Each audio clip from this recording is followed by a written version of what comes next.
Okay.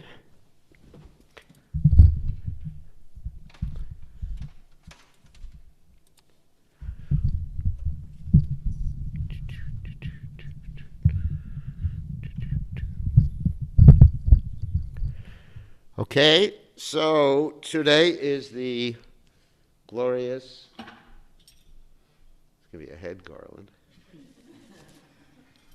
Today is the glorious appearance day of Srila Advaita Acharya. So we're going to speak about Advaita Acharya today. Let's see, garland, okay. And first we'll chant Jai Ranamadava. Jaya Radha Madhava Kunya Bihari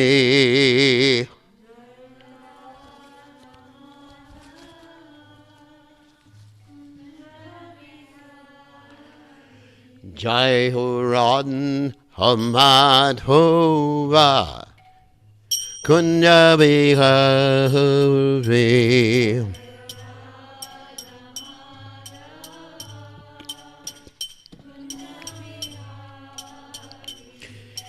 Gopijana Vallabha Giri Vadadhati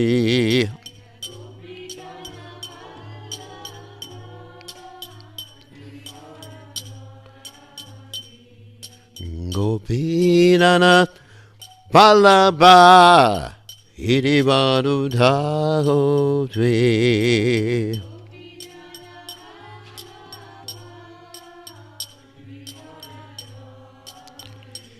Yasudanandana Braja Janaranjana Yasudanandana Braja Janaranjana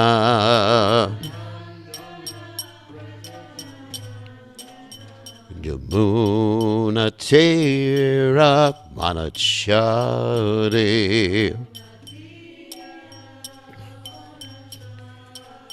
Yamuna Tira Manachauti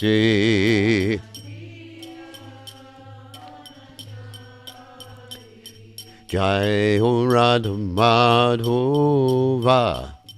Kunya Bihari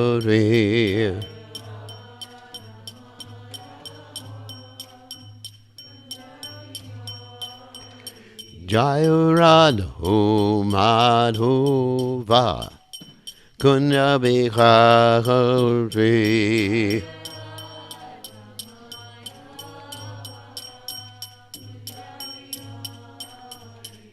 Gopidana Vallabha Giri Vadadhati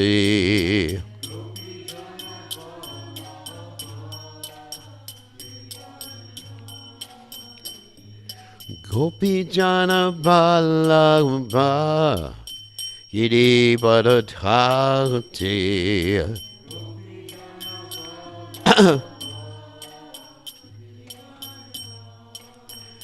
Yasudanandana Braja Janarandavuna Yasudanandana Braja Janaranjana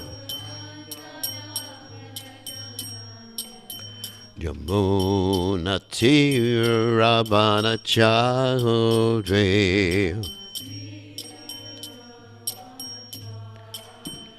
Yamuna Tira Vanachati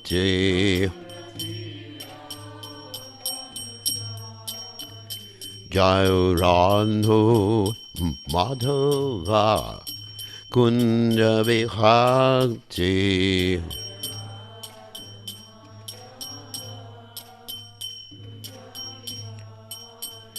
Jayurandhu Madhava Kunja Vihati Radho Madhova Javihari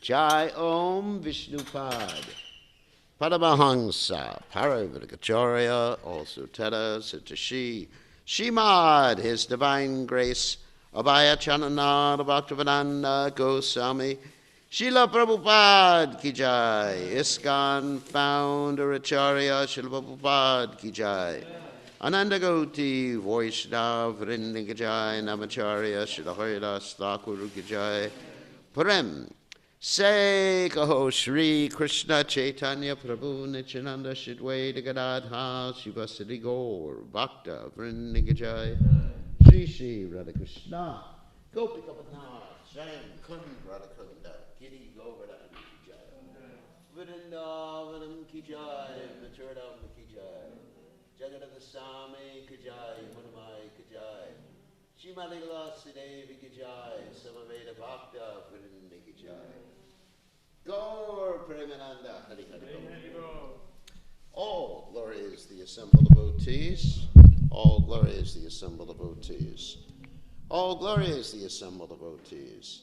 All glories to Shri Guru and Gauranga, Srila Prabhupada Ki Jai. Nama Om Vishnu Padaya Krishna Prasthaya Mudale Shrimati Bhaktivedanta Swami Namani Namaste Saraswati Devi Gauravani Pacharani Nivashesha Shunyavadi Paschatya Dejatarani. So, Om Gana Tividanda Sha Gananjana Shalakaya Chakshunan Meditam Yena Tasmai Shigurve Namaha. So, we are going to speak about Advaita Acharya today, whose appearance day it is. So, first of all, a little philosophy before we get into the pastimes. So we understand that we were chanting before we chant Hare Krishna. We chant what? Does anyone know? Jai Shri Krishna Chaitanya Prabhu Nityananda Shidwaita Gadadha Shivasati Gaur Bhaktivedanta. So this is the Panchatattva. Panchatattva means five. The five categories, truths, basically.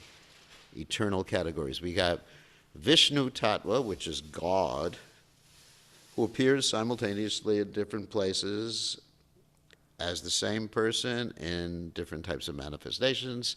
That's Vishnu Tattva. That's Lord Chaitanya, Lord Nityananda, and Advaita Acharya. They're Vishnu Tattva. In other words, God. There's not three gods. There's one God. Try to remember that. Advaita, Achyuta, Nadir, Ananta Rupam, Adyam Purana Purusham, Navayovanam Cha. There is one God, and he appears simultaneously in several different places, unlimited places, doing different things. So, don't get confused. So, in addition to Advaita Acharya and Lord Chaitanya, Lord Nityananda, Vishnu Tattva, then there's Shakti Tattva. That means the Lord's internal energy, especially the Ladini Shakti, of the Supreme Personality of Godhead. And that is Gadadhar Pandit Goswami. And then in addition, you have Jiva Tattva, and we're of that same category, but we are not Srivas Thakur, nor are we an expansion or expansions of Srivas Thakur. So, anyway, so as far as the ontological position, that's the ontological positions of all the members of the Panchatattva.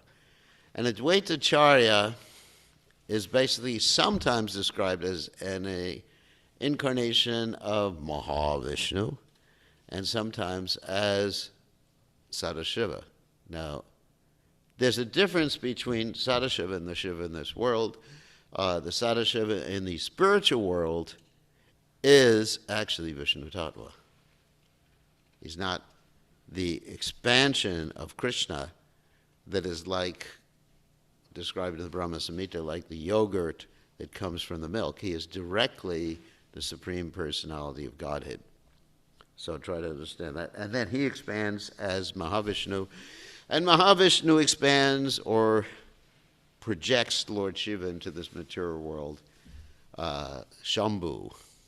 When Mahavishnu looks at the material world to implant the living entities, then that living entity or that glance is Shambhu or Lord Shiva. Try to understand that. So, that's Advaita Acharya's ontological position. And also there's an interesting thing that in the Braj pastimes, he is there as a coward boy. He appears as a coward boy. And also he appears in Braj as the expansion known as the Dikpala, the protector of the different aspects of the holy Dham. Like you have Kundeshwar Mahadev, Gopishwara Mahadev, like that, the protector of the holy Dham in different areas. So anyway, so as far as his appearance, there's some argument about whether he appeared in Srihat, and others say that he appeared in Shantipur, but that's not really important as far as the discussion today is concerned. His father's name was Kuvera Pandit, and Kuvera Pandit is considered to be an incarnation of, anyone know? Kuvera in the spiritual, in the heavenly planets. And his mother's name was Naba. He actually lived for 125 years on this planet, or he manifested his pastimes. That's a better expression than live when we're talking about Krishna. From 1433 to 1558. Before he appeared, his mother Naba heard a divine voice predicting that the Supreme Lord would appear. And in a dream, right before his appearance, she saw a manifestation of the Lord called Harihara. I don't know if anyone knows what Harihara is. Like one half of Krishna and one half of Lord Shiva. Harihara. And there's actually a deity of Harihara in Mayapur. You can go there and see that deity. And when he appeared, he was called Kamalaksha. Kamalaksha means one who has lotus eyes, because that's a sign of the great personality, that their eyes are not round. At least the shape of their eyes is not round. The shape of their eyes is like, or the outside, the eyes themselves are round, obviously. Not talking about the eyeballs, but the shape of the surrounding of the eyes, the opening, whatever, the skin or the eyebrows and everything, is like a lotus petals, and they appear to go almost to the ears. Not quite to the ears. I mean, that would be kind of funny, but a little further away. And so that's why he was called Kamalaksha.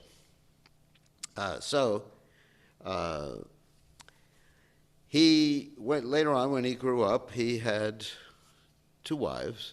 I know that's not politically correct nowadays, but they were sisters, actually. One's name was Sita, and the other one was Shri. And they're considered to be Yogamaya and the expansion of Yogamaya. He had 6 sons. But he showed his great devotion for the Lord because 3 of the sons were not devotees, were rascals. They were impersonalists. They actually believed that the ultimate realization was the impersonal Brahmajyoti. And 3 of his sons were actually great devotees. And the topmost of all the sons was named Achyutananda. So he actually said that he only had 3 sons, even though he had 6 sons. It's interesting, isn't it? Because actually it's interesting that there's that statement. Oh my God, I don't know if I should quote it. There's putra or mutra.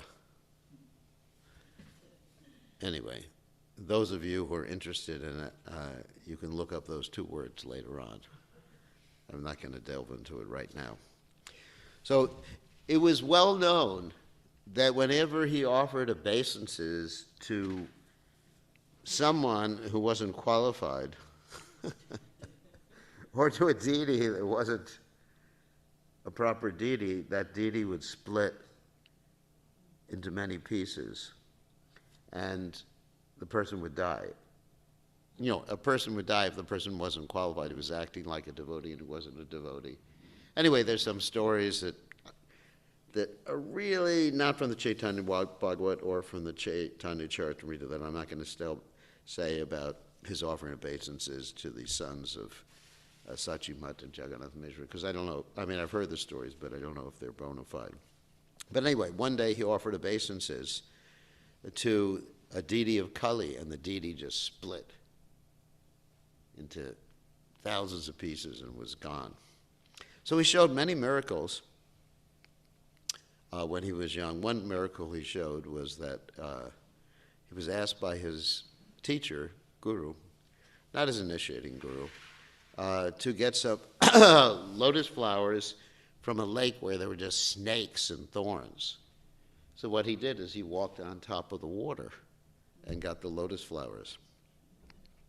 So after the disappearance of his mother and father, he went to Gaya, which is the place where people offer pinda. Lord Chaitanya Mahaprabhu also did that. And he went on pilgrimage.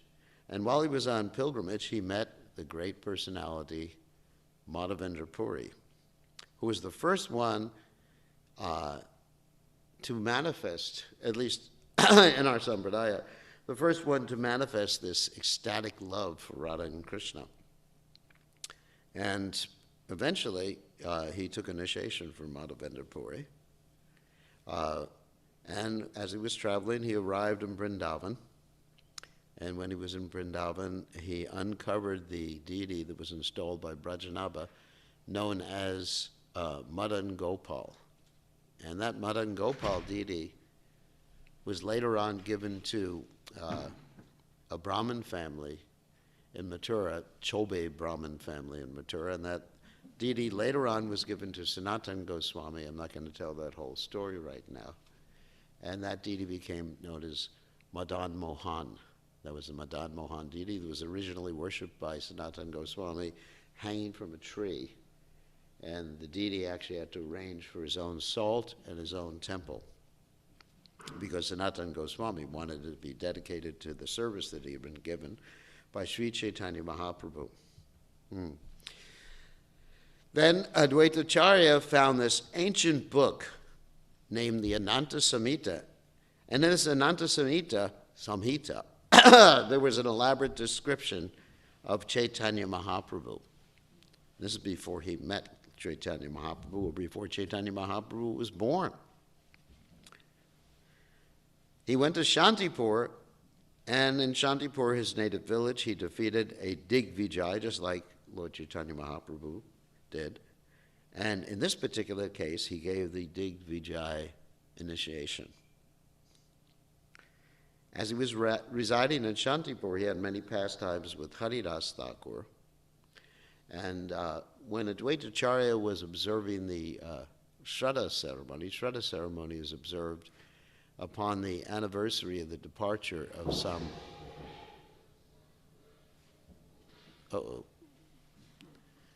Sounds like someone's having some trouble. Upon the anniversary of the departure of one's family member, and during the Shraddha ceremony, you're supposed to take the plate of prasad and offer it to the best of the devotees, the best of the brahmanas. So what he did is he offered it to Haridas Thakur. And Haridas Thakur was not even born in a Brahmin family, not even born in a Hindu family. He was born in a Muslim family, but he was a great devotee of the Lord, being the Namacharya, the Acharya of the holy names of the Lord. So Advaita Acharya was showing at that particular point that automatically, ahobata swapachito gariyanya jivagre vartate namatupyam, tepus jehuva shashna arya, brahmanuchar nama grananti yete. That if someone is chanting the Lord's holy names, he automatically comes to the standard of being a Brahmin. He's automatically considered to be a Brahmin. So the bodily designation that one has, whether one has a Volkswagen body or a Tesla body, we're using a metaphorical description right now, it doesn't matter. Nowadays, you find many people who get into ritualistic Brahminical understanding, which is actually diametrically opposed to Krishna consciousness, and they say it does matter what type of body you have. It doesn't.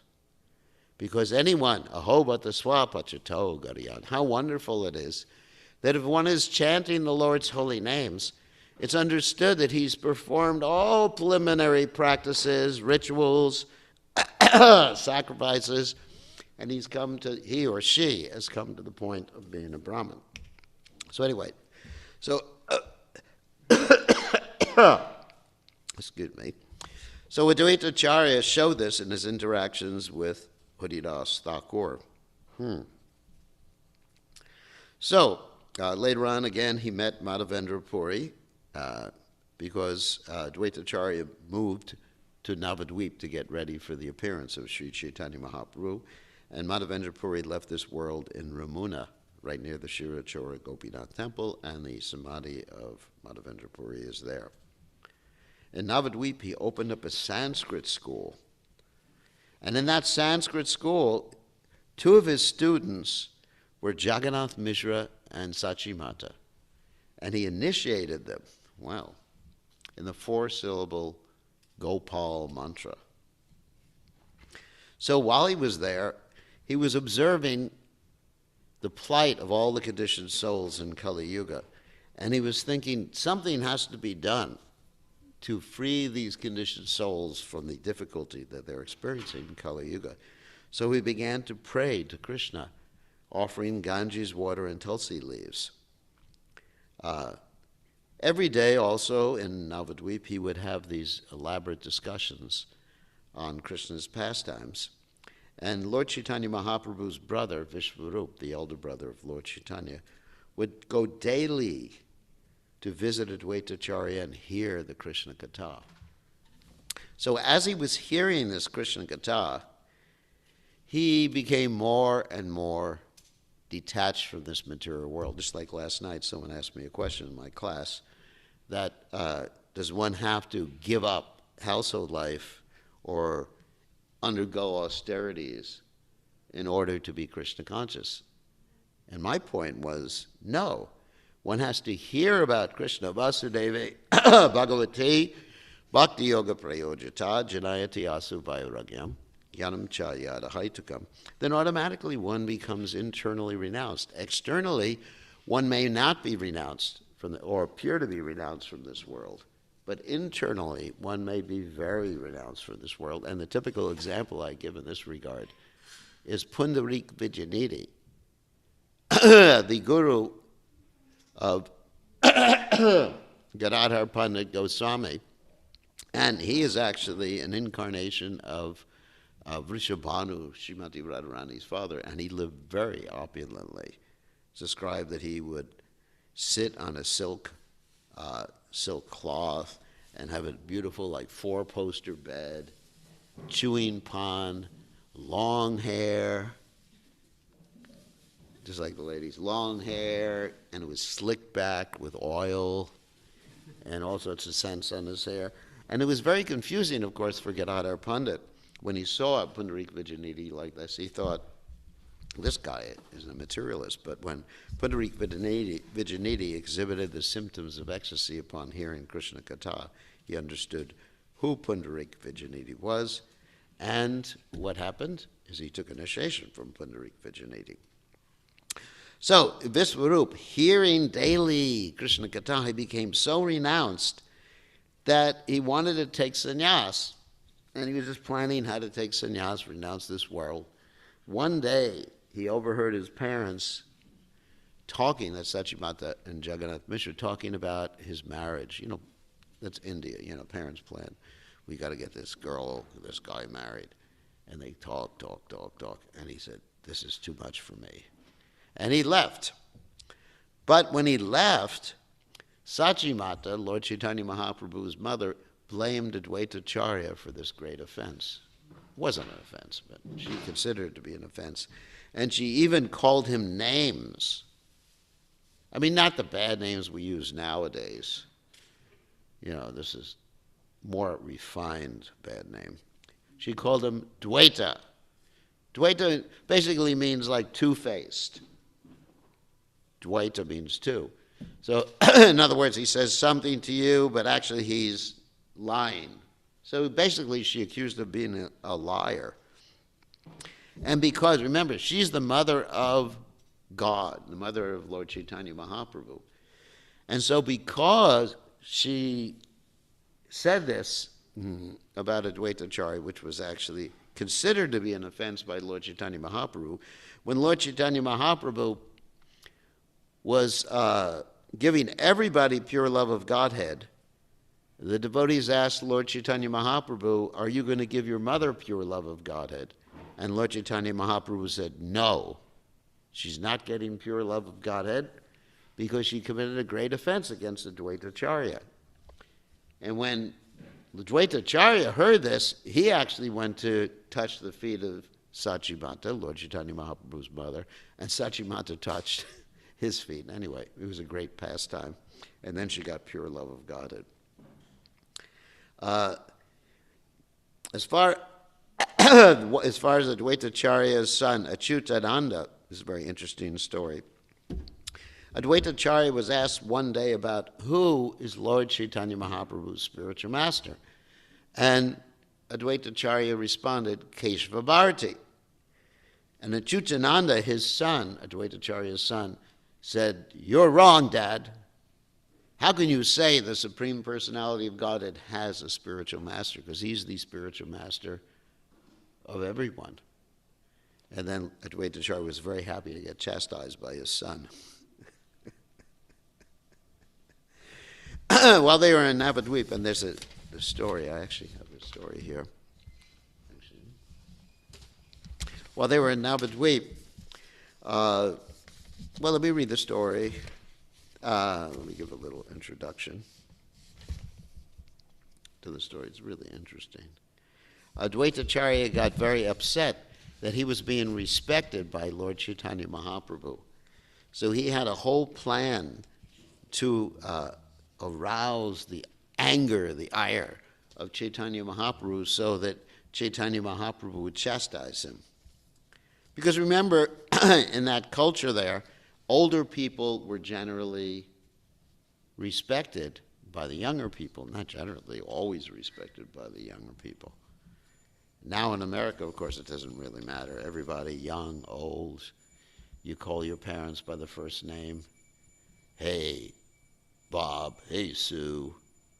Like that. Of course, nobody's called that name anymore. It's the old days. So, here's the story. So, Advaitacharya, to execute his plan, went to his home, wrapped in ecstatic love. I'm going to just skip some parts here. He became like a wild man and began to preach impersonalism. He began to lecture on the book Yoga Vasishta. And he even said things like, without first accepting the philosophy of impersonalism, devotion to Lord Vishnu has no power. Impersonalism is the life of all spiritual activity, and personalism has all spiritual power. Impersonalism means to say that God has no personality, ultimately no form. I mean, basically, bogus philosophy. He said, devotion to Lord Vishnu is a mirror, and impersonal philosophy is like a pair of eyes. How can a man without eyes look in a mirror? Anyway, in this way, he went preaching this bogus philosophy, and Haridas Thakur understood what was going on, and he was laughing very, very loudly. So Lord Chaitanya Mahaprabhu heard about this, and one day Lord Chaitanya Mahaprabhu, accompanied by Lord Nityananda, decided, let us go to Advaitacharya's house in Shantipur.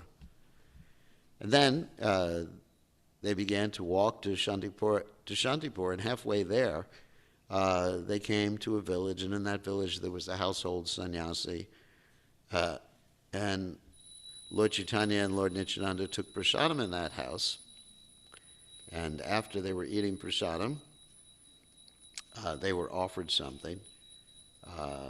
Let's see, I'm not going to go through the whole pastime here. The sannyasi was really, he said he was trying to bless Lord Chaitanya having an opulent life in this material world. He said, if a person born in this world does not enjoy pastimes with beautiful, amorous women and does not have any wealth, then what is the use with his life? I give you the blessing to become wealthy and you only become embarrassed to receive it. You may be a devotee of Lord Vishnu, but how do you maintain your body without money? Lord Chaitanya laughed, lifting his hands up, he placed it to his forehead, and the sannyasi, the so-called household sannyasi, became very upset. So then, after they had finished, whoops, where's that page? After they had finished eating, then the so-called sannyasi said, "Listen, shall I bring you some bliss?" And Lord Chaitanya Mahaprabhu asked, what is this bliss this sannyasi is offering us? And Lord Nityananda said, well, it means wine. And calling out, Vishnu, Vishnu, Lord Chaitanya rinsed his mouth, and they jumped in the Ganges, and they swam in the Ganges until they reached Advaitacharya's house. That's an interesting story. Anyway, as soon as they got to Advaitacharya's house, here's what happened. Let's see. I know the story, but it's nice to read it. So anyway, Lord Chaitanya Mahaprabhu began to beat up Advaitacharya. And as he was beating up Advaitacharya's wife Sita Devi said, "You're going to kill the old man." And Lord Chaitanya said, but he was preaching so much nonsense. But Advaitacharya showed great ecstasy being beaten up by Lord Chaitanya Mahaprabhu and said to him, "Where is your flattery of me gone? Where is all your cheating gone?" So then Lord Chaitanya eventually embraced Advaitacharya, picked him up, and Lord Nityananda and Advaitacharya wept in ecstasy. So this is a very interesting story. So let's go back to the rest of the narration. Where is it? Where's that other piece of paper I had? Huh. It's interesting. Oh, here it is. So, getting back to the other aspects of Advaitacharya's pastimes. When Lord Chaitanya Mahaprabhu took sannyas, he was misled by Lord Nityananda for 3 days because Lord Nityananda told him, "I'm going to take you to Vrindavan." Instead, he took him to the bank of the Ganges near Shantipur, and then Lord Chaitanya Mahaprabhu took prasadam at Advaitacharya's house, and during that time there was a mock fight between Advaitacharya and Lord Nityananda. Lord Nityananda, this is the section. Oh yeah, here's a story I wanted to tell. This is from the Chaitanya Charitamrita. Lord Nityananda said, "I have undergone fasting for 3 days continually. Today I had hoped to break the fast." Advaitacharya replied, "You are a mendicant traveling on pilgrimage. Sometimes you eat fruits and roots, and sometimes you simply go on fasting. I'm a poor Brahmin. You have come to my house. Please be satisfied with whatever little food you have received and give up your greedy mentality." Lord Nityananda Prabhu replied, "Whatever I may be, you have invited me, therefore you must supply as much as I want to eat." Advaitacharya, after hearing the statement of Nityananda Prabhu, took the opportunity presented by the joking words and spoke to him as follows. So you can see the intimate, loving relationship these different personalities had with each other. And actually, they're both God. Advaitacharya said, "You are a reject Paramahamsa. You've accepted the renounced order of life just to fill up your belly. I can understand that your business is to give trouble to Brahmanas." Advaitacharya accused Nityananda Prabhu, saying, you can eat 10 to 20 manas of rice. I'm a poor Brahmin. How shall I get so much rice? Whatever you have, there'll be a palmful of rice. Please eat it and get up. Don't show your madness and strew the remnants of your food here and there. In this way, Nityananda Prabhu and Chaitanya Mahaprabhu ate and talked with Advaitacharya jokingly. After eating half of each vegetable preparation given to him, Sri Chaitanya Mahaprabhu abandoned it and went on to the next. So Lord Chaitanya didn't eat that much. So, let's see. let's get back more to the story. By submitting various requests, Advaitacharya made Sri Chaitanya Mahaprabhu and Lord Nityananda eat. Thus, Lord Chaitanya fulfilled all the desires of Advaitacharya. Again, Nityananda Prabhu jokingly said, "My belly is not yet filled up. Please take away your food. I have not taken the least of it." After saying this, Nityananda Prabhu took a handful of rice and threw it on the floor in front of him as if he were very angry. When 2 or 4 pieces of the rice touched his body, Advaitacharya began to dance in various ways with the rice stuck to his body. With the rice thrown by Nityananda Prabhu touched his body, Advaitacharya thought himself purified by the touch of remnants thrown by Paramahansa Nityananda. Therefore, he began dancing. Advaitacharya jokingly said, "My dear Nityananda, I invited you. Indeed, I have received the results. You have no fixed caste or dynasty. By nature, you are a madman. To make me a madman like yourself, you have thrown the remnants of your food at me. You did not even fear the fact that I'm a Brahmin." Nityananda Prabhu replied, "These are the remnants of food left by Lord Krishna. If you take them to be ordinary remnants, you have committed an offense." Nityananda Prabhu continued, "If you invite at least 100 sannyasis to your home and feed them sumptuously, your offense will be nullified." Advaitacharya replied, "I shall never again invite another sannyasi, for it is a sannyasi who has spoiled all my Brahminical smriti regulations." So the wonderful story of interaction between Advaitacharya and Lord Nityananda. Another time they had this fighting interaction was during the Gundicha pastimes in the Indradunya lake. While they were playing at the Gundicha temple, they were splashing each other, imitating frogs, and they paired off to have water fights, like, where one would go on top of another person, like it's called chicken fights or whatever it's called. And so Lord Nityananda was fighting with Advaitacharya. Lord Nityananda put water in the face of Advaitacharya. Advaitacharya started calling him bad names. Who can understand this between different appearances of the Supreme Personality of Godhead? And then eventually Lord Chaitanya called for Advaitacharya and asked him to become Ananta Shesh. So Advaitacharya just went like that, and Lord Chaitanya got on top and floated on the lake. It's amazing pastimes between the Lord and his devotees. Now, during the final, just the last thing is the final pastimes of Lord Chaitanya Mahaprabhu.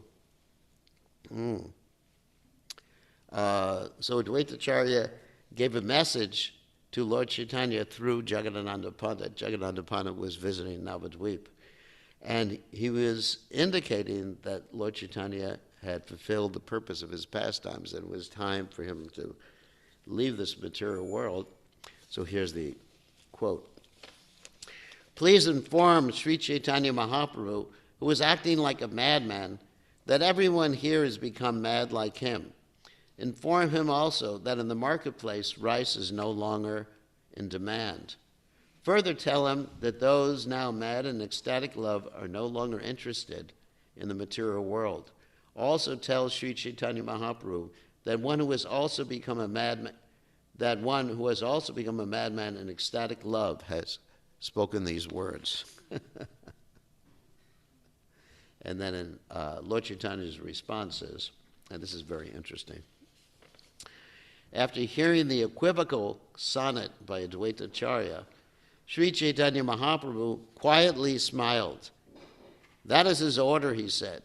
Then he fell silent. Although he knew the secret, Swarup Damodar Goswami inquired from the Lord, "What is the meaning of this sonnet? I could not understand it." Sri Chaitanya Mahaprabhu replied, "Advaitacharya is a great worshipper of the Lord, and is very expert in the regulative principles enjoined in the Vedic literatures. Advaitacharya invites the Lord to come and be worshipped, and to perform the worship. He keeps the deity for some time. After the worship is completed, he sends the deity somewhere else. I do not know the meaning of this sonnet, nor do I know what is in Advaita Prabhu's mind. Advaitacharya is a great mystic. No one can understand him. He is expert in writing sonnets that even I myself cannot understand." Hmm.